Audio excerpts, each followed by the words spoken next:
Life is not linear. It's going to be up and down across the way, and everybody's much more resilient than they think they are, or that they give themselves credit for. It's like juggling too many places at once. They're all going to smash if you don't just kind of calm and focus on the most important ones.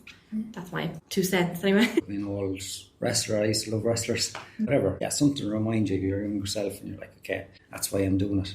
Because it's going to get tough. Like anything long-term, goal-related, whether it be recovery, weight loss, anxiety, management, it's very simple, but it's not easy.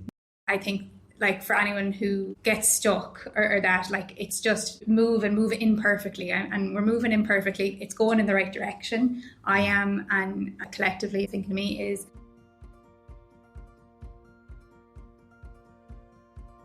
friend, here's something I don't know if you know.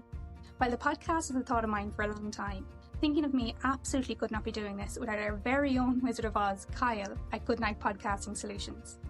Kyle's turnaround time, dedication and level of service means that I never have to second guess or worry about the level of support in getting our messaging out to you. If you're curious as to starting your own podcast, or just want to see how it might spread your message, reach out to Kyle at kylegoodnight.com or check our show notes.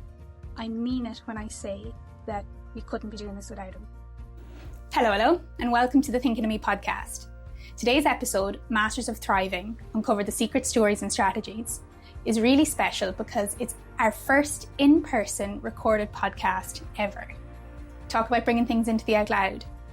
I'm joined by Jonathon Hickey, Saoirse Cleary, and Rob Dudgeon as we explore some of the real-life, tangible strategies and secrets behind our stories in how to thrive, not just professionally in our fields, but also personally, and steps you can take to cultivate new thoughts today. If you like what we do here, please check out thinkingofmecoaching.com to come to our next event and or reach out through social media. I've spoken different arenas before, but in a kind of hotel, kind of event style, and when I've been asked, I was like, what do we talk about, or is my story worth telling? But I love the actually fact of listening to other people's stories. I find I learn more about listening to your story and your story probably than my own, in a lot of ways, because we can be wrapped in our own little bubble. Like when we're in our own story, we can't see outside of it. So it's finding that just zooming out. I guess that's what coaching is just someone to help you kind of zoom out, because when you're overwhelmed in the middle of 10 different tasks, you end up doing nothing and you're just stuck. Like I think you said, you had it in your diary and then 5 years later nothing has moved. We kind of have to, accountability is key, thoughts around the table. So like that, for anyone outside the room as well as inside, we said that mastery is just in uncovering some of the story to find the strategy. So I suppose that's what I'm seeing today is the common thread, and we kind of chatted about that there in the break, of like some of the commonalities that it shows when you share. That's where I'm at the minute. I suppose everyone's own story. Obviously we come from different fields, different industries, different backgrounds, upbringings and stuff like that, whatever. But everyone has, it's the same story but just told differently. And then obviously as Saoirse has said and stuff like that, in terms of you're in chapter 1, what's the point looking at chapter 15 and stuff like that? You don't know where to go from 1 to 15 because you haven't written it out yet, unfortunately. And that again is a thing. I think people want to be, as Saoirse has said, at the end destination. What does the end look like? I don't know. I said we can only be certain of two things, and when it comes to life, and as morbid as it sounds and stuff, you're going to be born, you're going to die in some shape, way or form, and that's the end destination in some shape, way or form. But the fulfillment that you'll bring on your journey, on your life, anybody that will look potentially at my stories and follow me on socials and stuff, the kids are the driving force behind everything that I'll do. So they're at this chapter now, and I just seen something on Facebook and stuff like that from a parent, and I was like, you put your life on hold. Why would you put your life on hold and stuff just for your kids? You don't, because they've got to be a part of your journey. They've got to be a part of the chapter. And for me, I just don't understand why people put their life on hold for one different reason. Yes, obviously, things will arise and stuff, and sickness, illness, all of these things. However, as we've spoken openly, you've got to be proactive on it, because if not, time will stand still. you're no further on, you're potentially worse. So why not, allow the chapters to evolve? Whatever it is, and if you're stuck on chapter 2 for 22 odd years, and you get your 23rd year or whatever, and chapter 3 kicks off, and then it's better than it not being unwritten, because you're going to leave legacy and stuff. As something said to me before, is leave a legacy. I'm not going to be running for president of Ireland or anything of that nature and stuff, but I will impact the lives of people. So that's me leaving my legacy behind and stuff like that. They should impart my wisdom, whatever that looks like for an individual. Definitely. And I think the impact, we all agree, in organising, being part and doing something like this, that it's the same message of, 1 or 100, or one cow that shows up, you still feed it. You speak to that one person, that whisper that's there. A legacy, when you look at even within your home, and a few things today where the why links back in some way, shape or form to whether that's the younger you or the younger yous that now you're taking care of.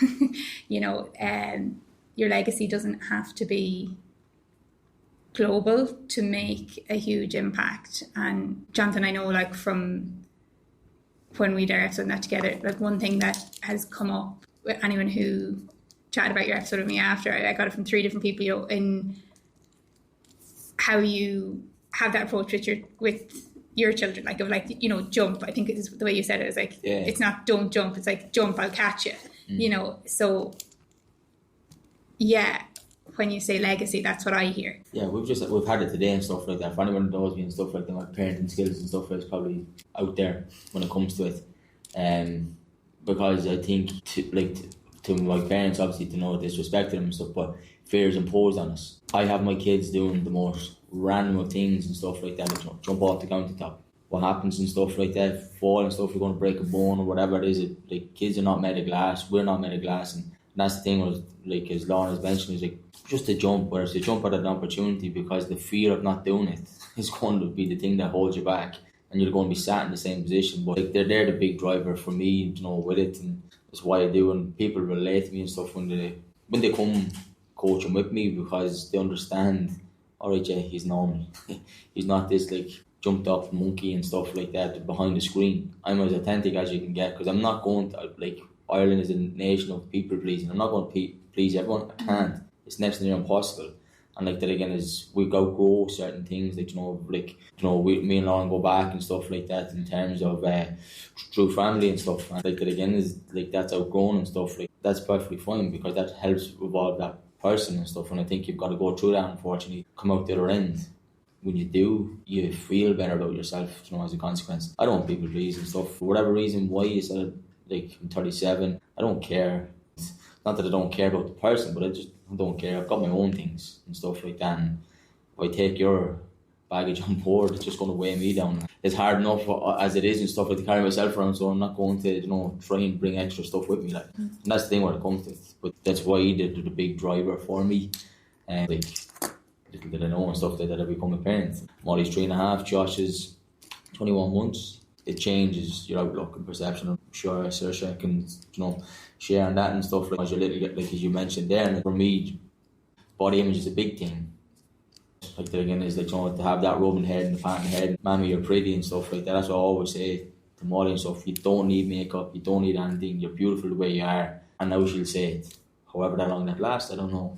We're not in control. We can only, teach them and stuff like that to make their own choices and stuff like that, decisions, and obviously hopefully that they're good ones and they're not ending up in Mountjoy prison at some stage. That's a big thing though, when you said there that you're not leaving a global legacy. Sometimes the most meaningful ones are left on those closest to you. So that's sorry, do I still have the You're one just on a here? quieter than the last. Sorry. So the biggest impacts can be made on the ones closest to you. You don't need to have a global legacy to leave a good legacy behind. Your kids are going to grow up now with no fear of jumping off counters, but on a wider sense, just fear in general is going to feel different to them rather than being kind of afraid of everything. Yeah. And another thing as well that you mentioned is that you've got your own things, and I think Ashley mentioned it earlier about being afraid to go to the gym or whatever, where you think everyone's focused on you. I had a big thing, I thought everyone knew about my hair and was talking about it and stuff like that, where it wasn't further than the truth. And when you get past that, you realise nobody pays attention to anyone else. Everyone's so focused on their own things. Nobody could tell you what you wore to the gym. Nobody's looking at you in the gym. No one was looking at me going, oh my God, look at her with no hair. Look at her wearing that wig. And it's a big thing to realise, because once you know how wrapped up everyone is in their own lives, like, it just leaves you to live yours a lot more freely than worrying about what everyone else thinks. I used to think that with, you know, you asked earlier with the gym and who's afraid of like walking into the gym, and I was one of the first ones, you know, put my hand up or intimidated by the gym. I fell in the doors. I fell in the doors of it was Flyfits to Lurgan, and it was my first PT session, and then I was sick in the bathroom with nerves, like genuinely, after having done the thing of coming in and, you know, hiding on the treadmill and seeing the scoping it out. Yeah, you know, well, not of that one, of other, you know, but that's my first time in that particular gym, but of after the same kind of pattern of like going in and hiding and whatever else. That like, oh, people are looking at me, they're looking at the weight I've on me in the gym clothes that I'm in to come lose the weight. You know, it's like when you kind of catch some of it and break it down, people are more focused on themselves than you think they are, you know, in the sense that like no one actually cares, you know, and it's that teenage thing. There's a colleague once who wasn't a teacher but worked in the school and just said, you know, hang around teenagers, you think like a teenager, you know, and that's fine and fair. But, you know, some of us, Jordan Peterson would like go on to that about like, you know, never growing up past the terrible twos. Like you never actually got taught how to behave in any way after the age of 2. And then I think you could say the same with school days of like some people don't actually, and maybe we all know someone or multiple who never actually grew up past the Peter Panner that of teenage years. And that's just what comes up for me in thinking people don't actually care as much as we think, especially as we get older and mature. And if they do, then maybe that's not your tribe. Like they're not the ones that you want the opinion from even in the first place. That's a big thing to put back onto people as well, though, because that was a big thing with me posting for my 400 followers on TikTok. What will people say? I started off as I have 2 separate accounts, so I made a new one and I followed nobody on it. It was like a secret account. And then I started getting followers from people like I went to school with and like people from town. I was like, oh no. But then I really just was like, I've come across girls from town or whatever that I would have known, and my first reaction would be like, oh my god, well done, you're putting like little vlogs up on TikTok or you're speaking out or whatever. And I was like, that's really good, and I follow them all and I'm delighted for them all, or makeup tutorials, whatever it is. So why wouldn't people react to mine in that way? And then the flip side of it is, if people are like, I always get freaked out when I see someone has sent it to someone, because I'm like, that's either really positive and they're like, this girl is really good, or it's someone like sneering. But if it is the second, like what are they like doing? Not to sound mean, but what are they doing that's so great that would give them like a pedestal to look at my situation and judge it, you know, that kind of way. So once you take that out, and I don't care what people who are making fun of me or whatever says, let them add, like I'm trying to do my own thing, trying to build my own thing. This is how I'm doing it, and if they have a problem with it, like it's their own issue. But I think a lot of people don't have that issue, and I think a lot of people it's just the nerves or their own kind of internal monologue being like, what are you doing? Everybody's going to be wondering what you're doing. Like, so no, it's a big thing to come over, but once you realise it, it makes it a lot easier. Lads, do you have that, Rob and Jonathan, like from a male perspective, and like really grateful to like have the male voices in the room around the table, and that like, what way is it for you? You heard it there now, Rob. It's all about male power now. Yeah. In terms of being self-conscious and stuff. Yeah, kind of in that, I don't know, close to home barriers, or people... I know, you know, people pleasing, but like people think barriers. I came from a small town as well. Like everybody knows each other. Like everybody's either dated each other or knows someone that's dated each other. So during COVID, I started making like long form vlogs about mental health and my story of being in hospital and all of these things. And lads from my school would message me, like lads who used to bully me, opening up to me and all of these things. But then my whole town started following me, and I actually went into paralysis by analysis and deleted the whole account. Yes. So all of it is like lost. And I asked myself why. And it goes back to when I was doing kind of shadow work and coaching. It's like we get to a certain age, like up until the age of maybe 5 or 6, we're told dance if you want to, put on a dress if you want to, like you said, jump off the countertop if you want to. And then we go into school and we're conditioned and we start losing parts of ourselves. And all the creativity and all of the playfulness is all stripped away from us. And I think more so in this country than most of we're not very expressive. It's like if you make a TikTok or a video, who are you to be putting yourself out there? But like really what you said, nobody cares. Like, really, like, we're going to come into this world, as morbid as it sounds, and leave this world on our own. And it's the impact and legacy that we make that's going to make the difference. I think I have to tell myself is like, just put yourself out there. This is what you're passionate about. Who cares if you only help 1 or 2 people? Like, I'm not going to be the next Jerry Hussey, or not going to be, and I don't have to be. Yeah.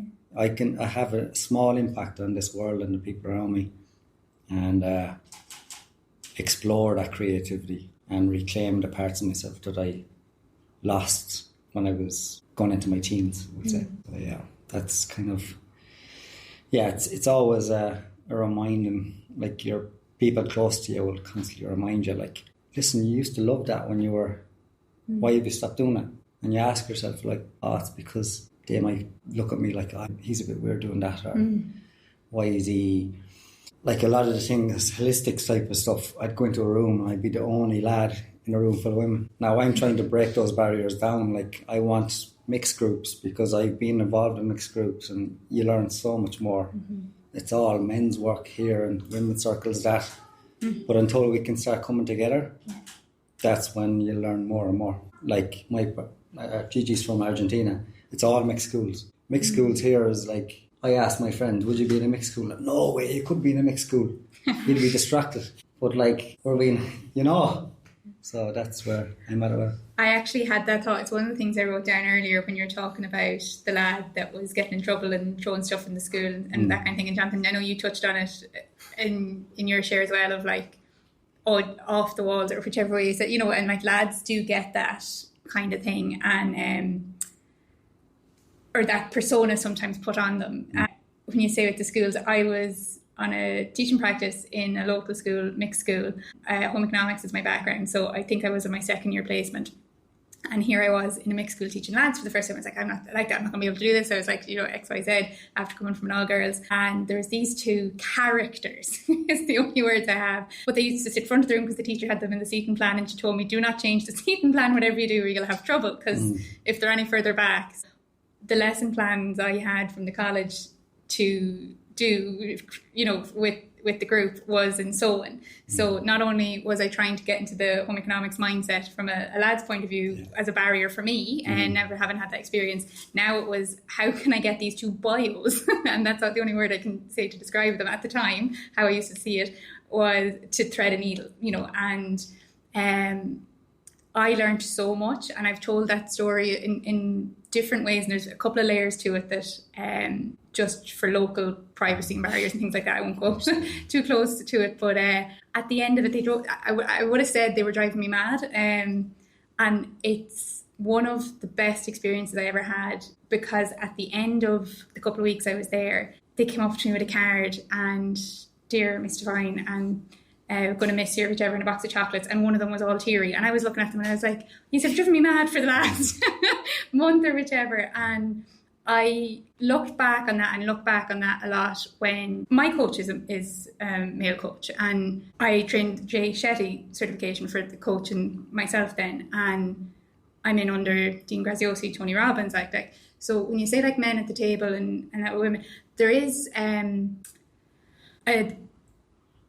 masculine, feminine energy that absolutely we all have and need. And I'm not an expert on it, but in the very first episode of the Thinking of Me podcast, kind of addressed it with our first guest, Aoife Maher, and we talked loosely around it because our first season was women only for my space, to be honest. And the very first person to call me out in that was Jonathon Hickey, down with this sort of thing or whichever, and which is true, but depending on your experience, one way or the other. There's a lot of men who won't talk to a woman at all, and can't open up for one way or another for something there, and the other way around. So I'm kind of just sharing that as thoughts, and also to the room and inside and outside, that's kind of the journey of where the story of Thinking of Me is at the minute. Jonathan, I know that's important of having the male voice there, but I know recently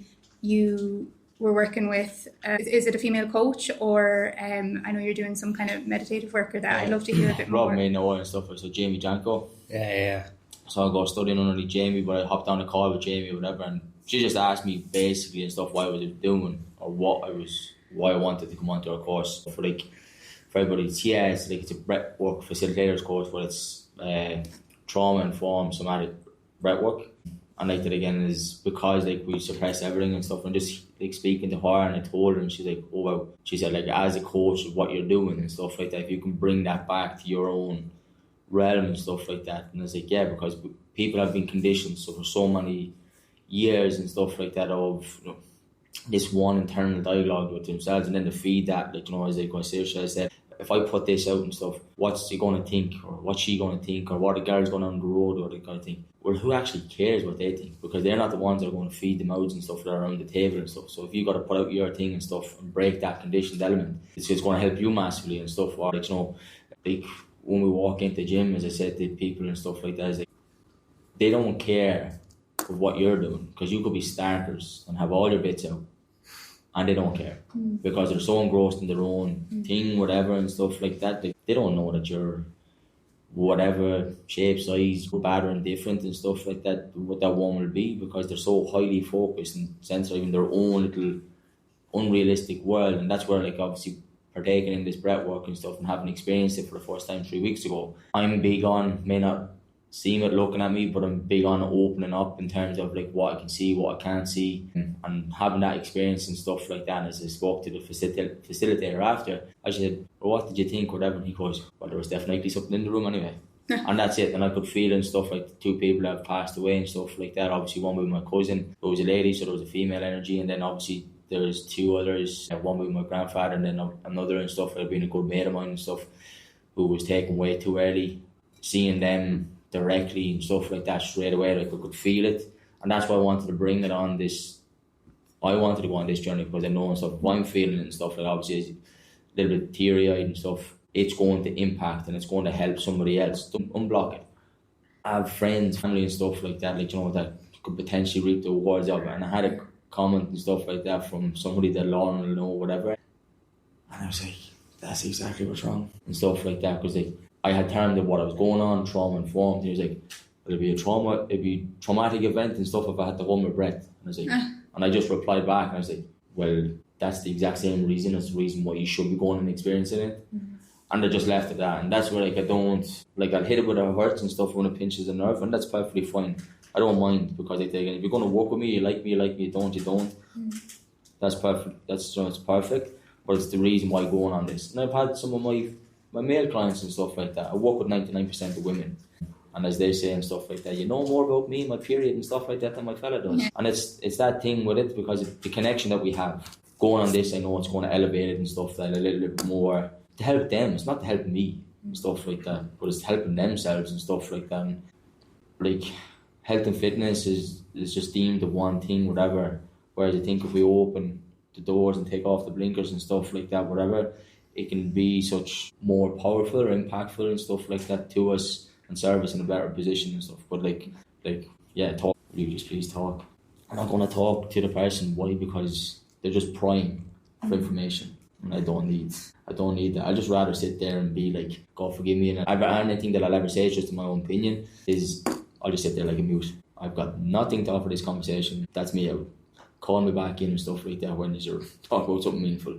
I'd love to hear on that, because cards on the table and full disclosure, like, we're in Mullingar and my family think I'm stone mad in some way, shape or form in the last couple of months, and they haven't seen all that, the stack, you know, that we kind of talked about earlier, and like the knock-on effect. I only kind of started sharing the news, going to the gym, as far as that, but you know, coaching and the industry of like forward focus of, and also digging back into like old patterns, you know, we touched on that earlier, and like the Irish mindset is not used to it and we're very skeptical of anything we don't know and we're not used to. And those awkward conversations that come up at home and in small towns, and however close to home that is, like, I'm back living at home at the minute, where I really mean it. I sound like a broken record, but I am really grateful, and I'm not coming at it from any angle other than that. And the support has been unexpected, but also some of the expected challenges are also there as well with that. Because this is a whole change for me in terms of what I would have been used to. You know, when you follow the whisper, of this is something I'm meant to be doing, and I know it's not all mapped out fully yet, but I know that it's helping one person, it's helping people, and this is my story, and I can share that honestly and getting more and more honest with all of that. But it doesn't come without people maybe who aren't ready or are never going to be ready to see things the way you see things or think the way you think. And that's everyone's choice. I'm 29, but I was 22 when I kind of really woke up and just said, I'm not living my life, I'm living someone else's. I just didn't understand at that age, like, what that really meant and why, like, there was so much unfulfillment as such, you know. And for me, that quote constantly, you know, success without fulfillment is the ultimate failure. So, you know, you can keep getting all the things right and doing all the right things and the next, but unless you're happy, and where is it that you're not happy? So with my sledgehammer, for anyone who doesn't know my story, I'll tell it again, in that it was, I just had to break everything to see what is that, like, what is it? And you learn from that and like that. So whoever close, further and outside this room as well, who isn't thinking in that growth direction or can't really see or hear things from your way, Jonathan, like, in the quiet approach, absolutely. What do we find works, or what challenges does that come up? Because I know one thing for me is the only strategy I suppose I can say, I need my space. Like, I just need, it's exit. You could call it fight or flight, but like, it is like, acknowledge it. You know, there's a mentor of mine that would say, you know, bless them and block them. When it talks about like social media, they're like, bless them, block them. And so I'm like, okay, thanks, and I'm gone. You know, not in a I'm running out the door way, but it's like, I'll find a way to remove myself from the people or the environment.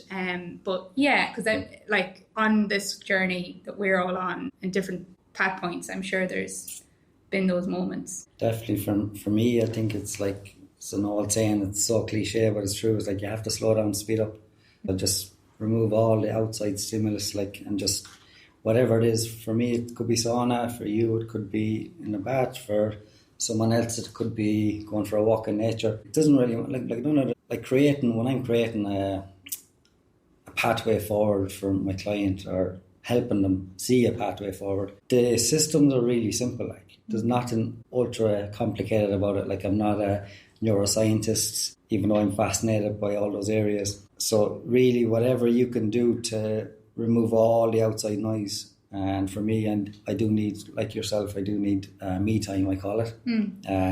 So go somewhere where you feel safe, because what you're trying to do with anxieties or stress about the future or worrying about what you're going to do next is you're trying to create safety in the body. And when you create safety in the body, then all the parts of your brain that are involved in creativity and seeing things clearly start to work and function in a better manner. Like, whereas if you're just thinking a million and one things, and like, my thing was going to the gym and doing like a really over the top aggressive workout. So my nervous system was already in bits, and then I'd go to the gym and do a workout further, making my nervous system hurt more and more. So I'd come back and I'd be wondering why, like, Jesus, why do I feel even more frustrated after the gym than before it? Because I was told exercise is the cure, but like, it's only one part of it. And like with Jonathan, if you don't start working on the mindset part of, and that's why he's incorporating the breathwork into that, because energy wise, like,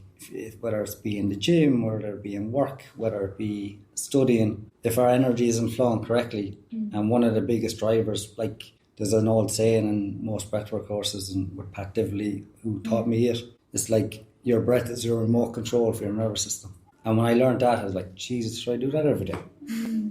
Like, I just need to find ways to manipulate it, and I can completely change my state, you know. So that's my 2 cents on what I do kind of for me, and what I try to help other people find their method to, like, get away from the madness. Yeah. And it can't be just like, I think we're obsessed with, I think somebody mentioned it before, like, we become obsessed when we start healing. We become obsessed with healing. So it's like, the next thing or the next course, or you never actually start to enjoy life. You're waiting to be healed. You're never going to be healed. Nobody here is ever going to be healed fully. You know, my father is still at it, and he's in his 60s, and he's a Reiki practitioner, and he's all this and that, and all he talks about it. So I just tried to get to people like, okay, how can you improve your state right now? What small little step, even if it's tiny, can improve the next week, and then you can build on that, because you're never going to be perfect, you know. On the other side of that, I spent so long, I think, in, I don't know, was it school or whatever? I think it was mainly the ADHD. I'm not 100% sure. But I spent a lot of time just mimicking and copying other people to try and seem a little bit more normal. So everything that, like, say, my friends or anyone who was close to me, I was like, yeah, I like that as well. And I did that the whole way up, and then got to when I was an adult, and I was like, I actually don't know what I actually really like. I still don't have any hobbies, because I'm like, I don't know what I like to do. I don't like going to the gym, but I don't go to, like, I don't like going outside. I don't like exercising as a hobby. Like, I do it, but nothing makes me, yeah, this is a hobby. So I'm still like very much trying to find out what it is I actually like, that I'm like, right, this is my thing, like, for my 5 minutes. Can't sit in the bath for long because it drives me mad. Have to get out, have to be doing something. But that's like my own little side quest that I'm on, just trying to find an actual hobby. I find a lot, like, I don't, like, sometimes being on my own is fine, but I need to be moving, I need to be talking to people, so meeting my friends for coffee, going outside with the kids, just doing something, or like removing myself from a situation. Might not be anyone like influenced the situation in a bad way that I have to remove myself from, but even if I'm like just sitting around for too long, I'll be like, okay, no, I have to do something, just changing up what I'm doing. But like, yeah, I'm still like, now I couldn't tell you what my hobbies are. I don't know what I like to do. I know a few bits and pieces, but like, I still haven't a clue. And I think it all came from just literally mimicking other people and being like, that's what I said the first slide or the second one, like, she's doing that, so I'll have to do that, or like, they're my age, I'll have to do similar, I should be there, rather than focusing on what my actual interests were. Reading was a big one, and I kind of stopped reading the whole way when I was like a teenager, bar like Harry Potter. So that's something like I'm trying to do again now. Obviously with kids, I don't get a whole lot of time to sit down and actually read a book, but yeah, that, like, it's a big gap not to have a hobby. And Brandon, my fiance, always just find yourself a hobby. It's not that easy. Okay. But that's a fun thought, because first of all, like, that's great that, like, there's an acknowledgement as well that, you know, there is a bit of a gap, and that's where you're at in the journey. And that doesn't, you know, it's like, it's the wheel of life. Anyone who's familiar with the wheel of life, you know, one thing closes, another one opens up, you know, all that kind of thing. So like, that was a big part of my journey, was like in coming back to finding my hobbies. There was encouragement at my weekends during college to spend them in certain places or with certain people, rather than go and doing things with my weird friends, quote unquote. And sometimes where your relationship like that can encourage you to find space in other areas, or there's something that's put you a nudge to find that kind of passion or that grow again in something. Like, I got back into drama and theatre, and now, can I say it's my hobby? I think I can. There's some drama in the room as well. But I know right now it's a gap. It's not something I need to fill, because I'm working on something else. It's that circle of things open and close. Yeah, they're some of my thoughts. I didn't jump in on anything I kind of said. I don't have a question right now. That's just for what's coming up for me. But just a quick point is, it is hard to find a hobby or these things in the smaller rural towns. Yeah. Like, as much as Dublin hasn't been my most favourite place in a lot of instances, it does open up like things like spiritually minded groups or holistic groups or breathwork. I couldn't find any of that when I was living in Mullingar. Like, so it is tough to find or experiment at new things, like, you know. So I think there's roadblocks there, but I think there's always like, whether it be art or, you always like can try something, you know. But I think it's we judge ourselves if we were to come home with like a colouring book. Your parents would probably say, what's wrong with this lad? He needs to be signed in again. So like, it's those type of things that we need to like literally remove ourselves from other people's opinions, and like what could I try now? Or what did I enjoy doing when I was 13? Like going bowling or something like that, you know. It's very simple stuff, but stuff that you could do once a week or once, you know. But I think, the hard part is with a hobby is sometimes a hobby is better when you do it in a group or with other people. So it's hard when there's no groups in certain things. I'd like to try that, but I don't want to be doing it on Zoom. Yeah. You know, that's the tricky thing. I make no secret of the fact that my life changed completely when I reached out to Achievable Fitness 365. Jay is someone who not only gets the fitness side of things, he gets the human side of things. And in having someone who's walked the walk and talks the same thoughts has made me comfortable from the very get-go. Actually, that's a complete lie. I fell in the door and was sick on my first day, but kind of after that I got comfortable somewhere along the line. Jay knows people, he knows the industry, and he's someone who will know you better than you know yourself. The accountability that he holds, the standard that he sets for you and not for anyone else is what brought me back into me originally, more than 4 years ago. If you're ready to begin your fitness journey and don't know where to reach out, try Jay. And as I say, my life has never been the same since. Yeah. And that was kind of how today was born, was to see, like, where is the room? Because, I'm a very person. COVID, like, that changed everything for everyone. Whatever little bit I used to talk into the phone, I started, like, really using it then for, like, stories and that and reaching other people. And it was the only connection point then, put me into a one-bed studio. Not even a one bed, like a studio with a bed in it, you know, like a room and a bathroom. That was the only way of having that. And yeah, like, what do you find, like, Jonathan, you do some online, how do you find, like, personally and professionally, where are things at right now, do you think? From an online perspective and stuff like that, to get back time, because I don't want to be a 65-year-old PT and stuff like that on the floor, but obviously you still want to serve the people. That's where the online aspect comes in, like, because obviously I launched the Ginger 8-week Fat Loss Accelerator and stuff, just as a foundation and stuff for people to be able to, you know,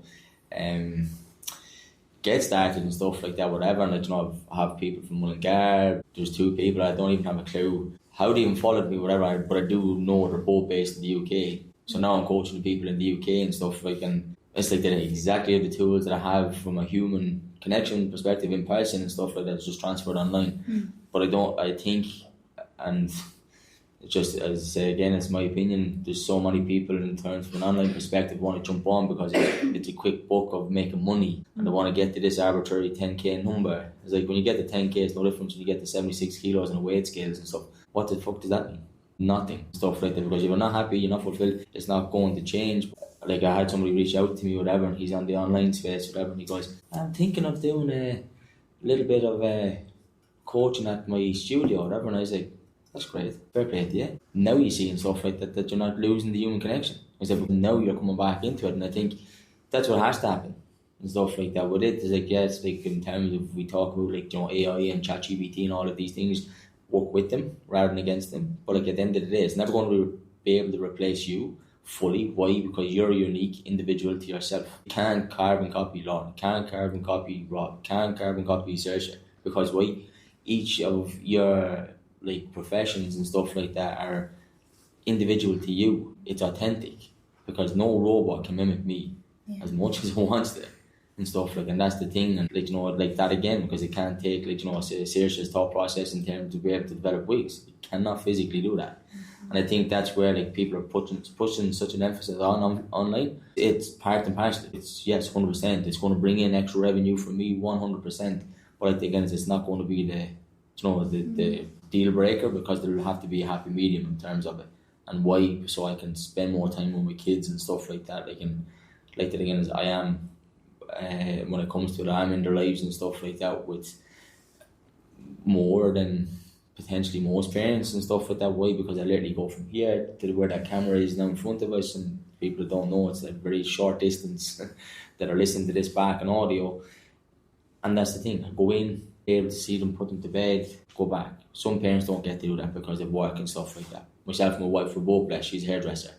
And I just sent her on, like, Saoirse thing, and she's like, what's this? But she did, like, obviously she didn't know, because I just, like, shared it across to her, and she goes, what's this?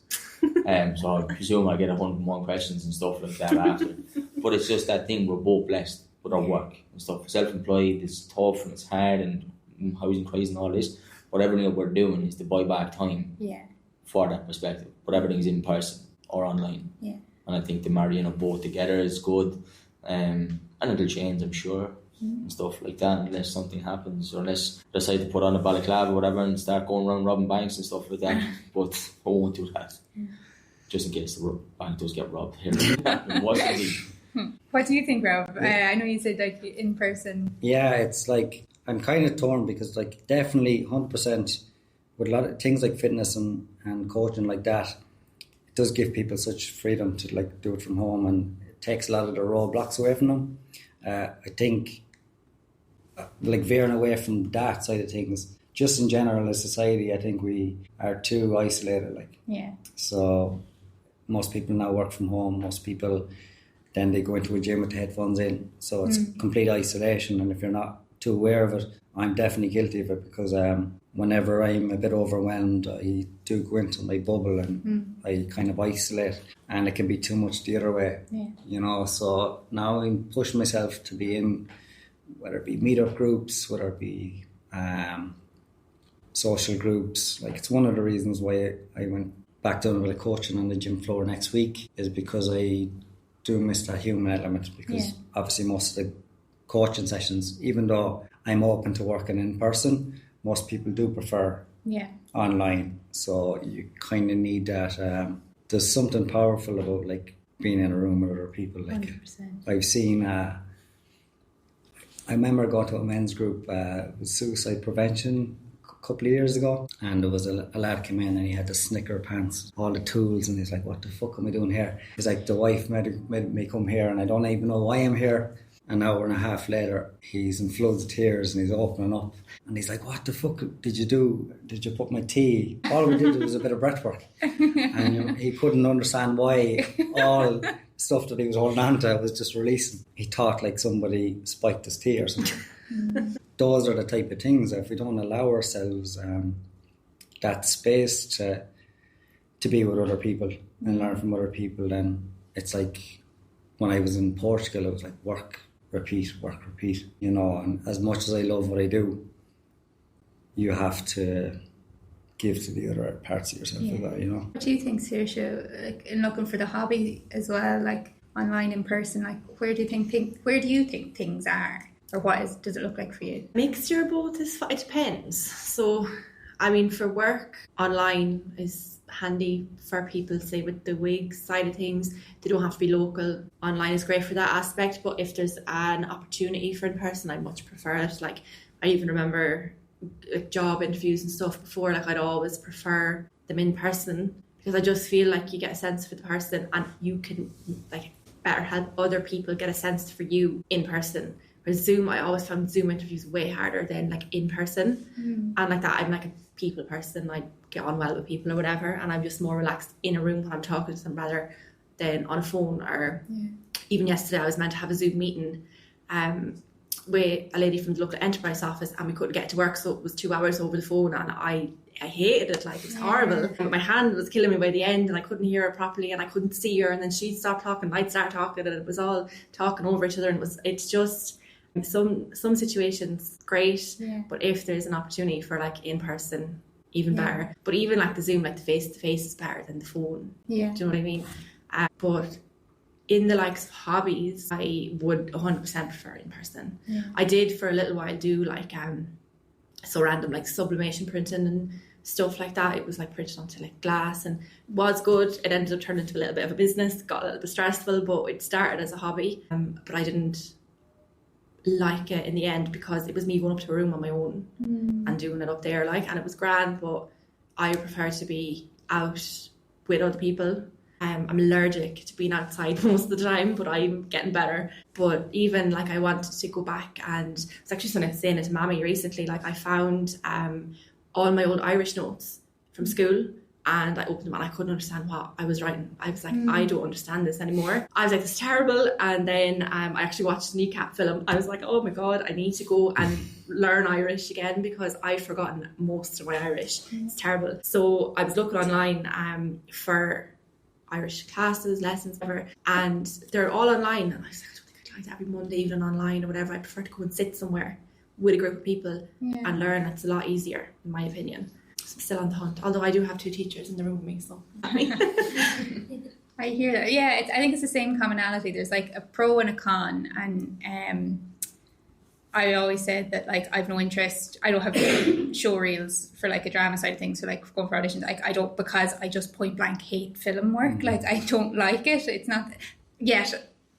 Yeah. Here I am with my social stuff. But from an act, it's a different energy, you know. And I, like in the Arts Centre here in Mullingar, like circa God knows when, like 2009, 2010, whatever it was, of on the stage and the lights and the food and and it's just that very end, you know, that like stress thing of like, then you can release and then you get the energy back from people. Cause I'm sure it's the same on the floor and working with people. It's like you have that literally you can feel that connection in some way, shape or form, or, you know, in that communication that you are actually with someone, you're connected with someone. It's the same kind of thing I find from a hobby side of things.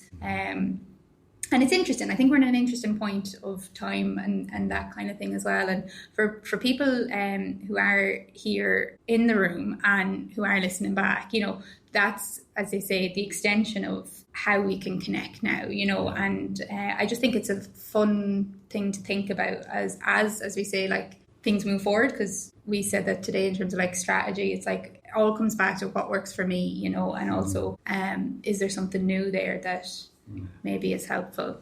Is there any kind of final thoughts or takeaways ourselves from today that we'd love to just kind of bounce off or just have heard? And for me, it's reinforced what I already knew, and just if I could tell anybody in the room the same thing, is no matter what, if you feel a bit discontent in some way, it's just like find your why and just make a small step towards it, because like nobody, unfortunately, it's morbid enough, but nobody's coming to save you. Like there was no knight in shining armour whenever I was lying on a hospital bed, or you're at your lowest ebb, and you kind of you have to just start digging. Like, but it's simple enough, but I think you have to, I think it was yourself that said, be the person that your younger self would have needed, you know, and that's what I always go back to. I still have a photo of myself and my cousin outside Anfield when I was 11 or 12, and that's my anchor all the time, because fortunately I had to cut out family as well. So I didn't have that support system. I have a great group of friends, a very open group of lads, but every time I'm struggling and like feel like giving up, have the photo there, and I just go back to that. What would he need right now? You know, and it's I encourage anyone to do the same. It could be an old journal, it could be an old doll, it could be an old wrestler. I used to love wrestlers. Whatever. Something to remind you of your younger self, and you're like, okay, that's why I'm doing it. Or in your case, your kids. You find your... Because it's going to get tough. Anything long-term, goal-related, whether it be recovery, weight loss, anxiety, management, it's very simple, but it's not easy. So it's like day after day putting in steps and building momentum, like brick by brick. So that's what I would say, is just start, you know, just jump. Reach out to that coach, therapist, whatever, PT, whatever the case may be, just reach out. Agreed. 100%. Was one of my slides, like, just start, don't wait for the right time, don't wait till you have all the bits and pieces, just do it with what you have. Have you any action points after today, Saoirse? I have, I'm reading my list. The big one actually is, my mother's going to kill me because she always says it, linking your physical symptoms to your stress. She's like, I told you I have to tell you that for years. What's one thing you could do to manage your stress? Calm down, stop. I'm hoping now it'll calm down a little bit with everything with ADHD. But I know I keep saying it, but it's literally that had me in overdrive for years. There was never a time that I could just stop. As you were saying, I was always on to the next thing. Once I had one thing done, I was on to do the next thing. And even recently, like literally working 7 days a week, because I was still working in the hospital as well. So I worked 2 nights in the hospital. I have 2 businesses on the go, like, and it was the end of last year. I hit a complete wall. I completely burnt out, and I was about to just give up everything. I was like, I can't do it anymore. And it was at that point where I was like, okay, I really need to cop on and figure out what I'm doing. And the fact that I didn't want the kids to all of a sudden be teenagers and me have worked 7 days a week the whole time. So, I just, instead of kind of implementing new stuff, which I always would have looked externally for solutions, I looked at my whole life and was like, right, what can give? Because obviously it's not going to be kids and stuff like that. So I worked my life out in a way that didn't stress me out every time. Like, I was waking up stressed, I was going to bed stressed, I was asleep, or couldn't sleep at night because my brain was literally in overdrive. So it was just cutting out stuff where it could be cut. And I think a big thing was, because I had started into my clinic, I didn't want to reduce days in the clinic because I'd put so much work in it.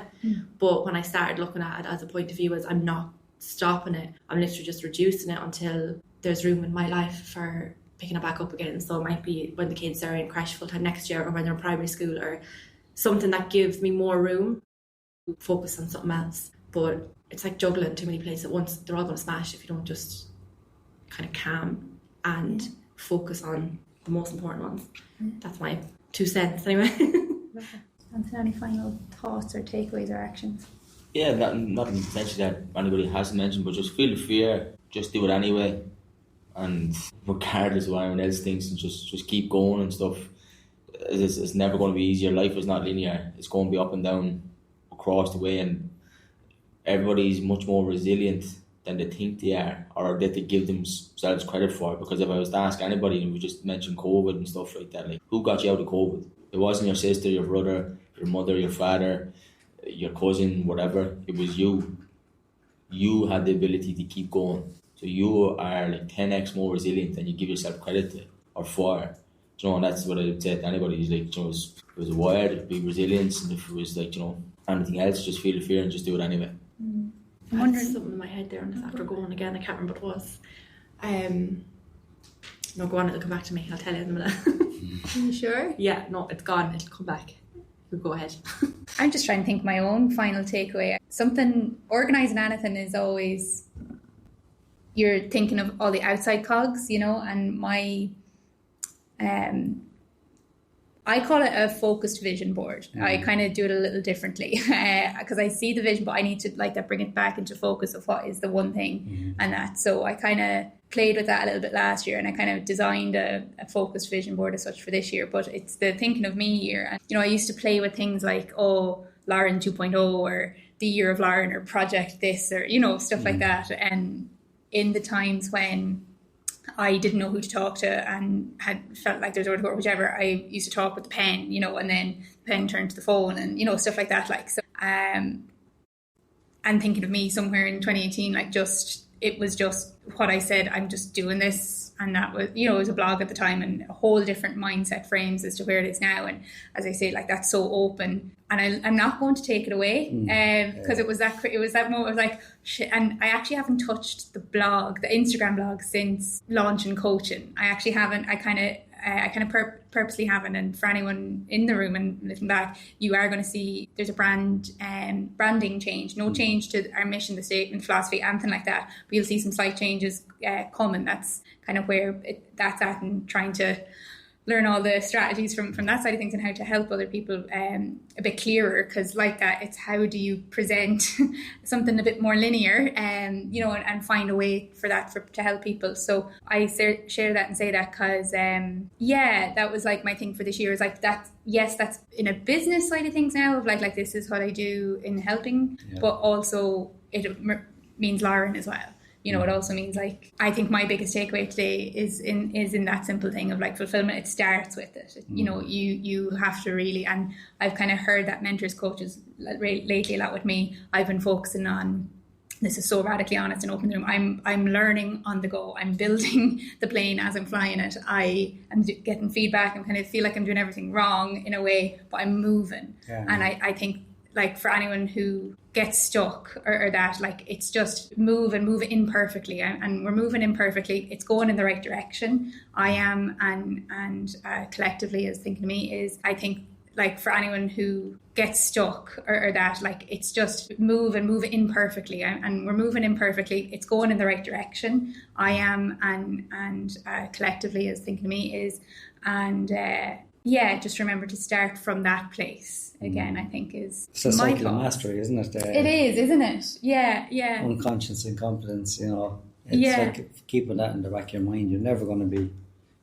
But like it's very easier said than done. So I just want to thank you for putting on this event, because it's such a huge thing to organise something like.